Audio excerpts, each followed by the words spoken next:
so appreciate all of you guys for coming to meet our guest this week, which is Katie McLaughlin. And so Katie has this amazing background, startups, training, 2 Horizon Awards, and now is working with people to be really focused in on how they're showing up as leaders in a deliberate way to build culture. And so, 2 weeks ago, I spoke a lot about the hiring process. Last week, we had Matt Foxhall in the house, and he broke down really the case study of how to put a hiring process in place. And then we bring all these people through. And as I say, no one has ever showed up to work and says they really want to suck. But there are so many people that show up every day, and it's not their fault. I really think it's the senior leaders' fault. And we need to really be focused in on how we show up as leaders. And so Katie's going to talk a little bit about that.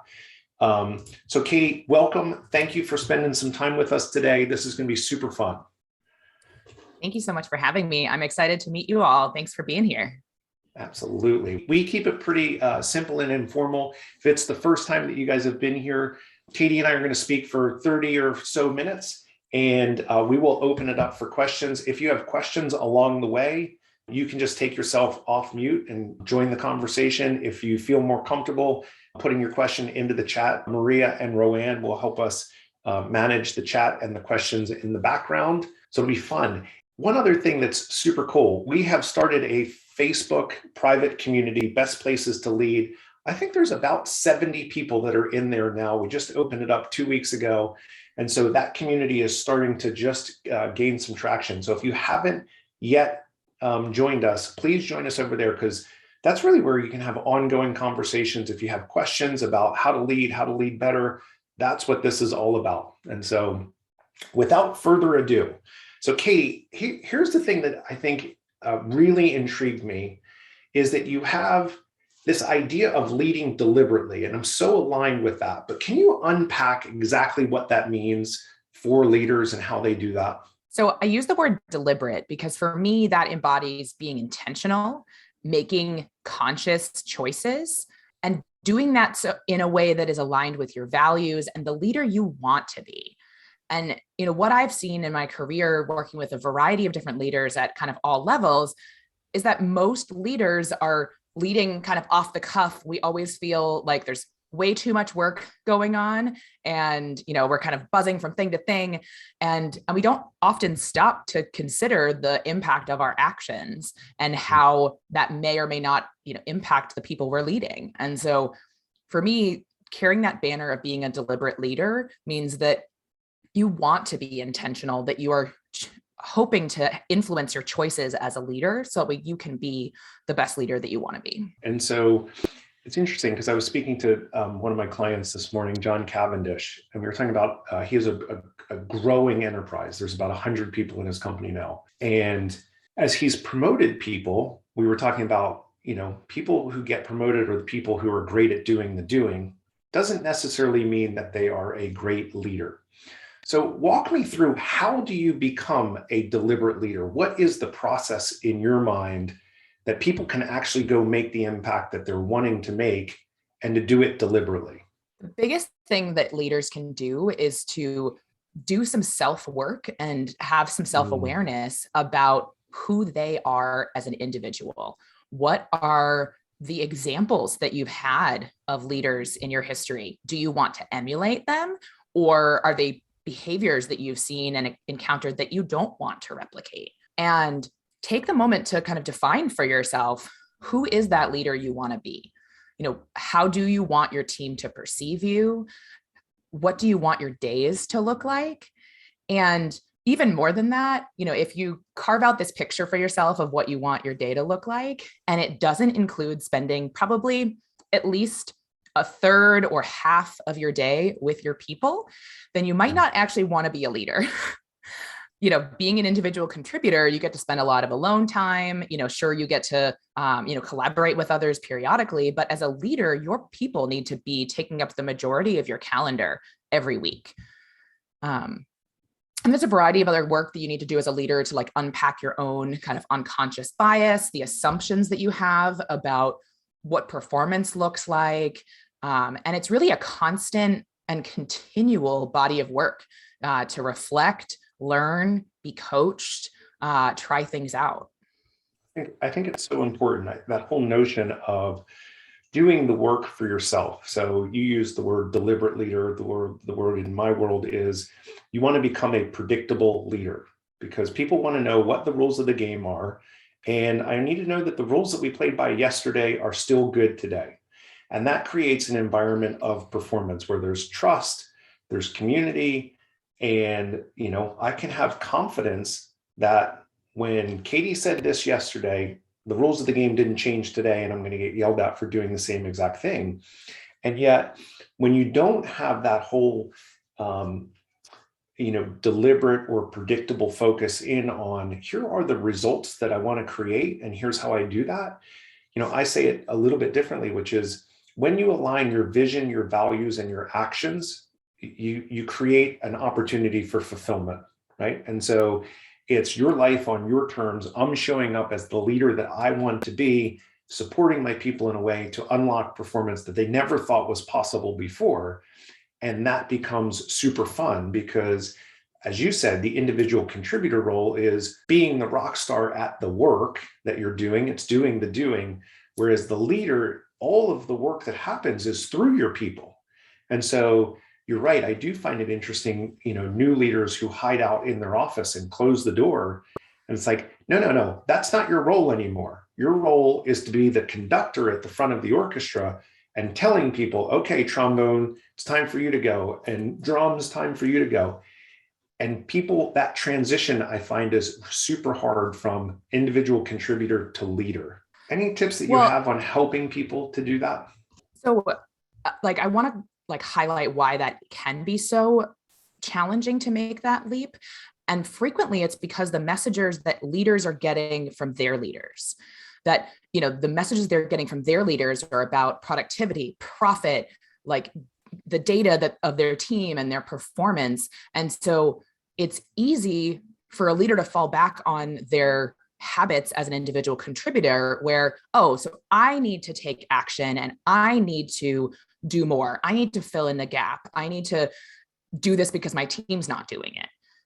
And in reality, your role is actually to motivate, inspire, and also uncover what's preventing your team from hitting those benchmarks. And sometimes that thing preventing your team from hitting those benchmarks is reality, because so often, at the top, we're setting goals that are our push goals, our stretch goals, and we haven't taken into account that, okay, this team is down 20% of their staff. So of course they're not going to meet their projected, their projected things. We had a major outage of our product, et cetera, et cetera. And so it's impossible for us to still expect that that the people that are left are going to hit the same goals with all this adversity. I think that's so good because I think so many senior leaders, we get rewarded for doing great work, right? That's how we got promoted. And I made this note this morning. I always use Apple Notes to keep track of ideas and things that I'm thinking about. And I wrote down SIS, swooping in syndrome, right? Because we love to firefight. It's what we do. We go fix stuff as opposed to, it's like my kids. I have a 5 and a 10-year-old, and I have to let them fail. Even though I can see that they're obviously going to fail and they're going to trip. I wrote about this a couple months ago. I was racing my daughter, Brooklyn, in a parking lot, and she kept on looking over at me, and she ended up tripping. And she got mad at me because I didn't tell her that the curb was coming. And I told her, well, that's because you don't win races looking at the side. You look straight ahead. You own your own role. And so I think that's such an important piece where you have to let people grow. Otherwise, and that's the only way that you can take on new challenges and new responsibilities. Because if you're constantly swooping in, then people create a dependent relationship on you. Oh, Katie's going to come and fix this. And you stunt their ability to grow up so that you can go do better and more things. Yeah. Well, and I'll add to that because that experience of being swooped in on, I would turn that around on each of the leaders. And how would you feel if your leader did that to you? right? If you're senior executive, VP, what have you, or if you are one of those senior executives and your board member came in to swoop in on you, how would that make you feel? That exact same feeling that you might be having is exactly what your team is feeling, but they are not empowered with authority and potentially with enough confidence or experience advocating for themselves and standing back up to you and saying, here's the impact of your actions. Because that's pretty threatening to the average employee to do to their leader, because it's just this weird power imbalance, where we're responsible for their jobs, their paycheck, their livelihood, their ability to get ahead. We have to acknowledge that we have to be the ones to come to them and help them to advocate for themselves. I think you're right. Positional authority is a real thing. And I can't tell you how many times people who are emotionally unaware go in and blow up someone's day and just continues on and just has no idea that they have wrecked someone else's day. And it happens all the time. And so I know you talk a little bit about choosing your words carefully, again, deliberately, and I have this whole, your thoughts become words, your words become actions. And so you need to be in tune with how that works. Tell me a little bit about, in your work, the importance of words as a leader. So first and foremost, I think that as a society, and especially English speaking society, we aren't using the correct words to indicate what we actually mean. We're frequently lumping together all of these meanings under one word. And, it can be seen as something really simple of how are you doing today? Fine. There's so many more emotions that you could be feeling, but we've built up this wall and used language as a way to do that. And so as a leader, sometimes the words are most important, but it's frequently your tone. You could say the nicest thing to someone, give them praise, but at the base level of the tone, your body language, it can actually be conveying that, oh, this is a put on. I'm kind of faking it because I've been told I need to give people praise. Inauthentic at the end of the day. Absolutely. Right? I think authenticity and trust are the baseline for being a leader. Right. So it is interesting because there are times when my wife will say something to me and I'll take offense to it. And she says, well, what? All I said was whatever she said. And I said, it wasn't what you said. It was how you said it. It was the tone in which that made me feel less than. And I do the same thing to her. And, I always say awareness precedes action. So the more aware we can be of how we're showing up, how we're making our people feel, because again, as leaders, our work happens through people. And so if we don't understand that, we have to be totally in tune with the word choices that we're making. It does make a difference. What's another one? Because I think fine is a really great example. Is it I'm really fine, or is it hey dear, would you like to do this? Fine. Right. Can have lots of meanings. And so what are other examples, things that we should be thinking about to avoid as senior leaders? I've seen a number of memes out there of some of these buzz phrases that we all use in business and in different industries. We're making progress. We're just kind of wrapping things up. Those kinds of phrases can turn into fillers where we're not really giving an actual update around the progress of our work. And so since as a leader, ultimately we're being held accountable for the work our team does, we need to try to dig deeper and don't just take someone at face value when they say, oh yeah, it's coming along. Or even some people might allude to having a problem. I ran into a couple of challenges, but I worked through it and we're back on track, right? That's a little potential red flag. But you don't know until you ask a follow-up question. So, don't just take that kind of thing as oh God, this person needs help and I need to swoop in. But it's okay, now that's my indicator to ask another question, to try to dig deeper, see if there is something there. And if you don't feel comfortable doing that in person, or if in person live with someone, you kind of get another like half answer or not anything authentic, follow up with them one-on-one. And, I encourage people to ask like, hey, tell me about what happened. You mentioned that there was a challenge. I'd love to learn more about what that challenge was, so I can help remove those blockers for you or other people in the future. It is so important.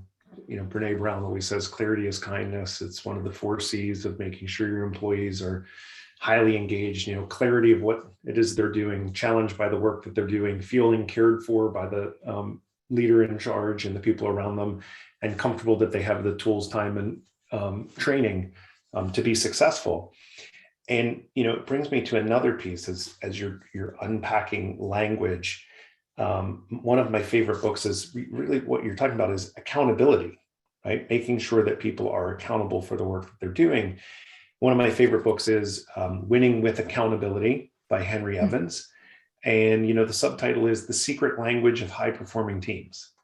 And, there's 4 parts of it. And, one of it is specificity. You have to be specific about the outcome that you want, or the ask that you're making, or the information that you're giving. And so when you leave things in very generic terms, i.e., get it to me ASAP, that's a great example of where language falls short in the ability for people to be successful, because what does ASAP mean? For you, if you have lots of priorities that are going on, ASAP could mean next week. ASAP to me is drop everything that you're doing. I need it in 15 minutes because I have a board meeting. So if I'm not specific in my language and I haven't chosen it properly, you have this ability to have a rub, a disjointed expectations, where both people feel like they're doing the right thing. I did the best job that I could. I told you that I had challenges. Yeah, but you didn't communicate. Those challenges are now going to delay my ability to deliver that project by 2 weeks, right? And so Right. I think it's super important that you do use specificity in your language to get to better outcomes and just clarity, right? Again, I say it all the time. No one shows up to work wanting to suck, but there's so many people that do, because we don't create precision in what it is that we're doing. Walk me through, one of the fun things that I thought when we had spoken earlier was you use your theater background to help leaders understand the impact that they're making on people. And because as humans, our words always fall short, and our ability to articulate, or maybe just positional authority, it doesn't feel, I can't really articulate what it is. Tell me how you use theater to help train leaders, because I thought this was really unique and your approach to it. Yeah. So I am a firm believer that part of the challenge that we have as leaders is there's all these emotions that come into the workplace, and we don't have a good vocabulary for speaking about those emotions. And so theater and this embodied work that I do allows us to create images, using our facial expressions, our body. So if you are joining us live or on video, you'll see that I'm moving around quite a bit. I'll try to narrate if anyone's listening to this via audio afterwards. But I'm actually curious from the group if anyone has had an experience where you went to deliver feedback or ask for something, and I want to know what you said to one of your employees, because I'd love to use a real example from someone who's here with us live. Zach Mitchell, do you have feedback for us? Have you ever delivered feedback to someone? I know you have. You're a master at this. I have. I knew you were going to pivot to me. No, I've given a lot of feedback, and I'm thinking, man, I'm going to sit here and listen, because I got a lot to learn. So can you maybe give I can't think of a specific example top of mind that's good. But I know it doesn't have to be good. I know there's a ton of them. I know there's a ton of them. Can you think of can you describe maybe for me a recent project that you needed to give someone feedback on? And it can just be kind of general, but just so I have a little context. All right. So here I was on here's one that may or may not be what you're looking for, but I'll give you a scenario. So there was a fairly large project done across our organization that affected my division. I was certainly I was a stakeholder, pretty significant stakeholder. So I was on a call at the end of the project, and they were just doing an update about they went live on an implementation, and they were doing an update.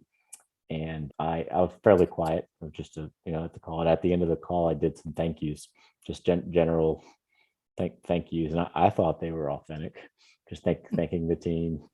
And I had made a comment about, I said something like, I don't remember the specific words I said, but I said something like, I know that there were some stumbling blocks along the way, but ultimately, the project was accomplished, and it was accomplished well. And I'm really proud of this team, and thank you. And ultimately, and it was supposed to be a genuine thank you, giving folks credit, and it was not received that way. It was received that Zach was being critical, and there were 30 or 40 people on the line listening, and I was pretty bummed out, because it was supposed to be a genuine thank you, but because of this, I mentioned some of the negativity just very generically, and that's what people hung on. So.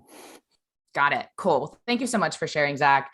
I think many of us probably can relate to that experience. I was kind of having flash moments in my mind of past very similar experiences that you had. So based on your scenario and your story, I'm going to illustrate a few images using my body. And we always talk about how an image is worth 1,000 words, right? So it helps us to kind of see between the lines of the emotional landscape someone might have based on something that's going on.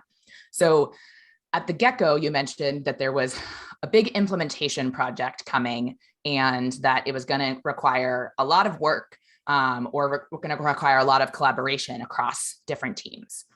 Now, one person's reaction might be, and I'm going to create a static image for a moment, which I'll then describe. So creating an image of my reaction to I'm being asked to be involved in this large implementation project. So that image I'll create would probably be something like this,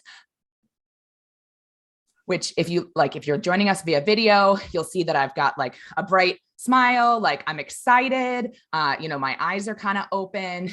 And so you can tell that like I'm engaged. I want to be here. Like that sounds good. Now, I probably wouldn't actually make that move at work, right? So this is like, we'd over dramatize it. We make it bigger so we can be more clearly communicating that emotional landscape. Another reaction by somebody else could be, oh, right? And you even heard the sound in my voice, right? Like that exhale of, oh God, why do I have to do this? And you're going to have a whole kind of like rainbow or spectrum of possible reactions just to that like announcement that we're doing this thing. Commonly, because I've spent a lot of time doing change management work, and I'm wondering if you experienced this, Zach, on your project, but commonly when introducing a change, like an implementation project and new software and whatever, there's also like this kind of reaction, putting your hands up in front of your face, turning away, right? Like blatant resistance. Have you experienced that, Zach? For sure. Yeah. I think everyone has. Right. And so even if you weren't, part of the scenario that Zach was describing, there's parts of those 3 different examples that I shared, the one that looked maybe excited or eager to join, the one that was exasperated and really frustrated, and then lastly, the one that was kind of literally putting up a wall because they didn't want to engage. Have we all seen that kind of emotion or that kind of reaction from folks in the workplace? I'm seeing some heads nod. Yeah. So right away, we can start to empathize with Zach's experience. We can keep going down that. We could break down his whole scenario and kind of break down different things, different reactions people might have had to that thank you. But if we imagine if someone is starting from the more negative or resistant images that I described earlier, then it's going to take a lot more actual energetic energy to shift from the, oh, I'm exhausted or I'm putting up a wall to like bring that down and try to get to the I'm excited. And that takes a lot of time. It takes care. It takes one-on-one sometimes, opportunity to voice their concerns. et cetera, to help them to see the positive, or they might only focus on the negative. I think that's a great point because, there is a negativity bias. It's the old fight or flight. It's the way we're wired that no matter what, we always hold on to the negative. It's why politics go, negative all the time, because it's a more severe, more long-lasting emotion. And I think it's an important piece to come back to, that as a leader, all of our work is done through other people. And so, I think it's interesting because I've worked with Zach before, and he is a relationship-driven leader, maybe the best I know, right? Incredible at building bridges, and yet still in a space where he's built great relationships. People can mistake your words to mean something differently than you meant them. It's like, no, assume the positive instead of holding on to the negative. And I think sometimes it's the guilt that people have, that they infer, well, he must have been passive aggressive with that comment because he pointed this thing out. And the reality of it is, you are late on the project. You did have challenges. And instead of just owning that and saying, yes, that is real, that's not a knock, people start putting themselves out in front of what's good for the business, what's good for the company. And it's not a matter of how does this reflect on me? It's what is good for the business. Yeah, that's right. I was late on this project. I'll raise my hand. That's being highly accountable. And highly accountable companies always outperform. And the other piece of that is, if we have a great culture that we're developing intentionally across the board, it would never cross my mind to think that Zach was being passive aggressive, because I know him, I trust him, I have a relationship with him. And it's when people jump to these conclusions, it's because they haven't built the relationship. There is no equity in the relationship for people to say, oh, no, that's not what Zach meant. Zach's a great guy. He's the most authentic leader we have in the building. And so if you can get people into that space, that high level of trust continues to elevate everyone around the path. I'd love to chime in here and think about a bit of a real talk kind of perspective when thinking about what could be going on in that individual or group of individuals' minds when they think Zach was being passive aggressive in his comment or in his reference. A couple things that come to mind. One, they've had leaders who call that out at the moment when they're giving praise or thank yous specifically as a dig. They've probably literally had those leaders. And so you are bearing the brunt of their baggage, of their experience of bad leaders. And so that is where I always encourage us to lean into compassion and try to get curious, even though that probably felt real crappy, right? To know that you were mistaken that way and to be thought of in that way when you are trying to be this deliberate leader, when, Jerry's backing you up here and saying, hey, I know that there's evidence that Zach is not that leader. And so but it happens to all of us, right? It all can feel very personal.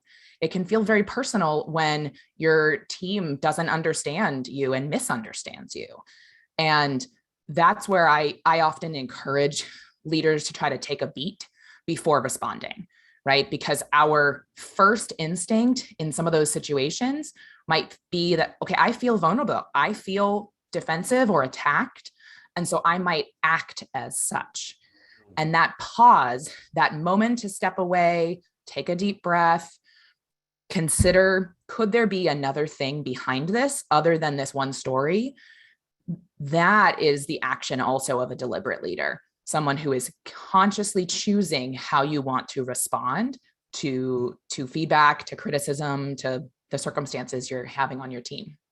I think that's such good feedback. And I think that comes back to the clearer you are on the impact that you want to make on the world and your own personal values. Like I know Zach, I know what his personal values are. Like other than being like, darn, I can't believe that people mistook that. The reality of it is I'm comfortable knowing the feedback I was giving was sincere and genuine and authentic. And so I can feel good about that. But you can either respond or you can react. And people who are not clear of who they are as a leader or who they are as an individual react more often and unpredictably than people who can respond because they are very clear on the approach that they're taking. They're very clear about the outcomes, very clear about the relationships that they're driving. And so the bigger that you can make that space between impetus and response or reaction, the more aligned you can be, right? And so the work that space is how much work have I put in to be really clear about how I'm going to show up as a leader. So that I don't know if anyone has ever had the experience. I know I have a handful of times, but I've never built world-class relationships yelling at people. I've never done it. And so I generally don't yell at people because I'm not going to build a world-class relationship doing that. But I certainly have had moments where I yelled at someone and had to go back and apologize. I'm sorry, I lost my cool. And, usually there's something that you can point back to. When you did this thing, it was such a violation for me of how I see the world and how I treat people that there was a visceral reaction. I couldn't help myself. You've heard people say that, I couldn't help myself. Well, yeah, you're trying to work to create that space between impetus and response, but sometimes it is such a transgression on such a core value that you hold, it's not controllable, but you can create that space. Yeah, I do think it's important that we acknowledge that not everyone is going to be ready for that conversation, right? Like they might be ready to hear your apology, but they might not be ready to hear that, implicit feedback of this is what your action, generated for me. And so, again, kind of you need to work as a leader to read the room, understand, like, is this person open to that? And I'd encourage you to ask. How do you do that, Katie? So because when I have made mistakes, I try and take action as quickly as possible. And I raise my hand and say, you know what? I missed the mark there. How do you know whether someone is ready for that feedback or not? So frequently you can hear something in their voice that might sound like relief, or might like physically look like a little bit of relief, a relaxation of the shoulders, perhaps. You might see that like their face might relax a little bit. And the more you start to look for these tiny cues, the more you'll see them. But I would encourage you, before you launch into, hey, I know I messed up and here's why, then, take a moment, allow them to potentially have the floor and see if they have a response to your apology or your apology.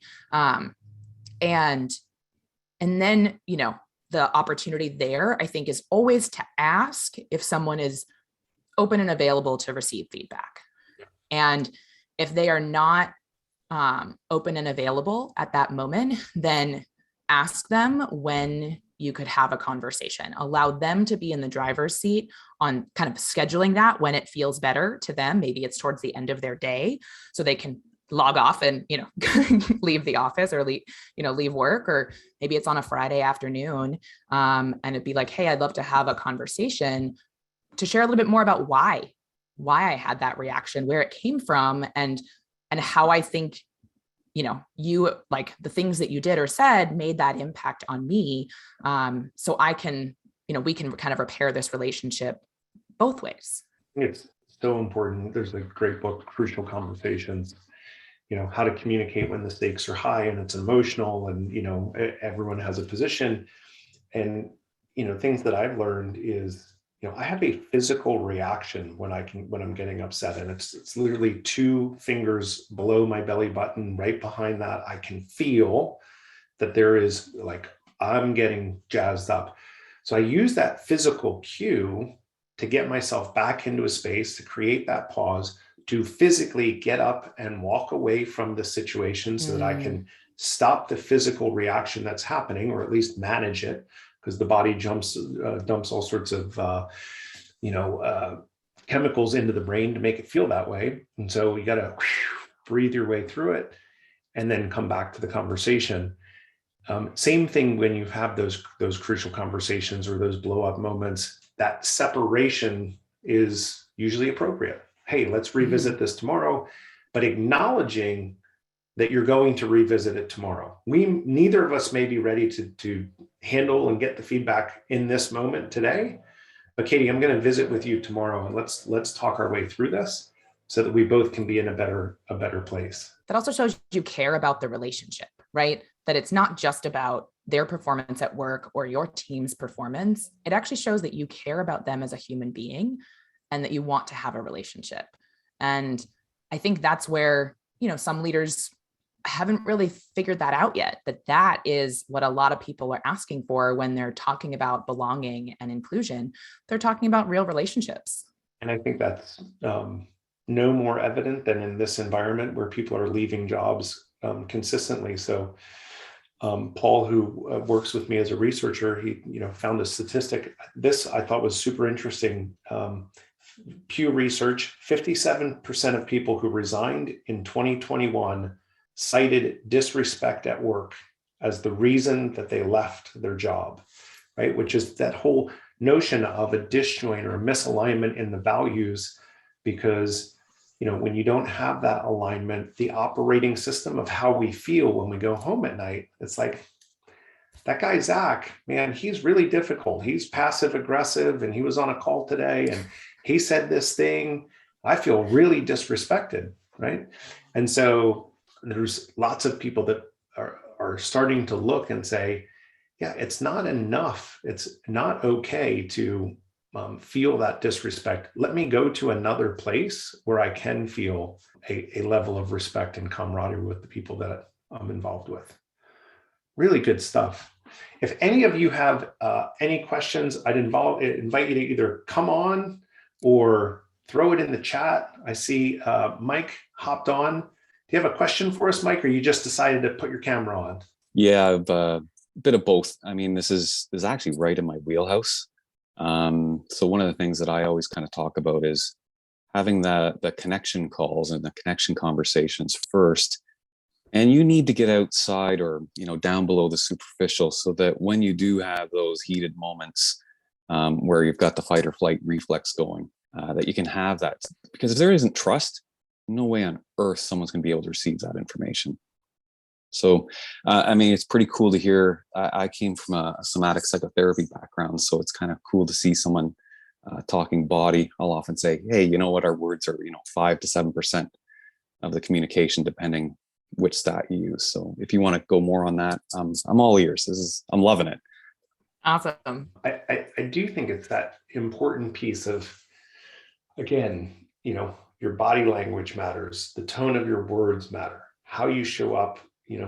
Again, Zach's one of the most genuine people I know and a tremendous relational leader. And yet it can be misconstrued in the wrong environment when people don't have the relationship and the trust. Mike, to your point, right? It comes back to, like, you want people to become predictable leaders and unpredictable strategists. Right? Those what you should be thinking about.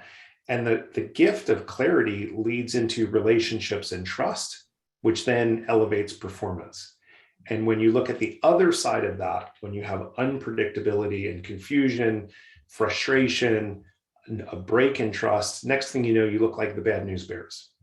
And so you have to constantly be in that place of, how do I build relationships that are world class? And that is everything. So I think that's a great point. Summerlin asked a question, wanted to get the stat. Summerlin, I'll send this over to you too, but it's the Pew Research Center. 57% of people who resigned in 2021 cited a disrespect at work as a reason for them to leave it. I thought this was also interesting, especially in this environment where we have inflationary pressures. The number one reason that people were citing, which was counterintuitive to me, which was low pay as the reason. And I think what we're starting to see is some spiraling of salaries, and people are looking left and looking right and saying, hey, the person you just brought in next to me is making $15,000 more than me because I've been here for 3 years. And companies are slow to put their salaries on level set. And so you have a significant disjoint. I know there's a number of companies out there that are revisiting how we reward people, but I thought that was super interesting because pay is normally and depending on the study, 5 to 8 as the reason why people leave positions. But in an environment like this, where people are paying some incredible pay scales, I can see how that would be the case. So I thought that was interesting. It's interesting because I've often thought that obviously pay is important. I think important to all of us in our, capitalist society where, that's how we live. That's how we take care of our families. But, one of the things that I've also noticed is that when pay is a factor, it usually means there's other factors too. So when people are asking for a raise, talking about how much they make, frequently there's actually other reasons that they are having that frustration, why they're thinking of leaving. It's not usually just pay. Granted, people will leave their happiest workplace, best job, favorite thing, whatever, for more money. But they're probably leaving for more money because they're also really unhappy. They're not feeling fulfilled. They don't feel connected to the team. And so, that's another one of those indicators that leaders can use. If someone's asking for a raise, they probably also think that their work is not being valued, or that they and their, value as an employee are not being, matched up with the amount of money that they're making. I know I personally have said, I'm not being paid enough for how I'm being treated, or I'm not being paid enough for how much work I'm being asked to do. So keep that in mind. Pay is important. I think that's a great tip because it's a leading indicator for an underlying problem. Yep. I call it the I'll save the language, but I call it the difficult person tax that goes on to certain invoices in certain companies. Hey, this person is really difficult to work with, and so they pay slowly. They're going to ask a million questions. They slow down the process. And so we're going to charge that person a premium compared to someone who is really great to work with and really easy and pays their bills on time. That tax is real, both internally and externally within companies. Really good stuff. Katie, as you think about all the things that you've seen, great background, some really significant startup experience. What would you say is the most important thing that leaders need to be conscious about to succeed in today's environment? The biggest thing is that your intention doesn't always match up with your impact. And the impact that you have, the reaction or interpretation of your team members is often even more important than the intentions that you have in your actions, the words you say, how you lead. And now I know that is tough to hear, but it's that impact that gets cemented in your team members' minds, rather than you saying, oh, well, I didn't mean it that way, right? You have to work extra hard to ensure that your impact is matching up with your intention. And that's through your word choice, through knowing your team better and how they want to be led and how they respond to different things you're saying, and through repetition of who you are as a leader, how you view them, and what your intentions are. That is so good. Katie, how do people find you if they want to learn more about the work that you're doing, find you online? McLaughlinmethod.com is my website. I'm also on LinkedIn as Katie McLaughlin and McLaughlin Method. And if some of my method today kind of intrigued you and you're interested in giving it a try, I do a single session where you're, no obligation to do multiple sessions, but you can sign up for just a single session to be coached with me. And that's at a discounted rate for your first session. So I hope I'll see some of you on the other side. Fantastic. Well, we really appreciate you coming in to visit with us, sharing the insights. I think, again, this whole theory that I have about positively impacting 5 million people over the next 5 years through better business is really helping our leaders understand the impact that they're making, both intended and unintended. And so the more awareness that we can bring to it, the better actions we can take together. And I think that's the fun part, because the more fun you're having at work, the better off you're going to be at home. And if people are solid at home, they're coming back in to be their best self at work. Those are virtuous cycles. And so if we take care of each other, I think all of the rest of things fall into place the way they should. So thank you for coming to visit with us. Everyone else, again, I'm going to tell you, come visit online at Facebook. Come join the Facebook group, Best Places to Lead. And we would love to see you over there.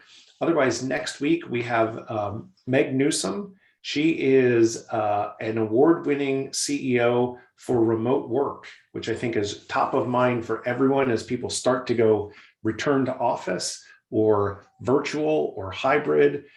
So they have been a virtual office since the beginning. I think she has some really neat insights, and it's certainly top of mind, I know, for me and for the companies that I serve. So that should be a fun conversation next week. So thanks all for coming. And Katie, really appreciate you. Thank you so much. Thank you. This is great.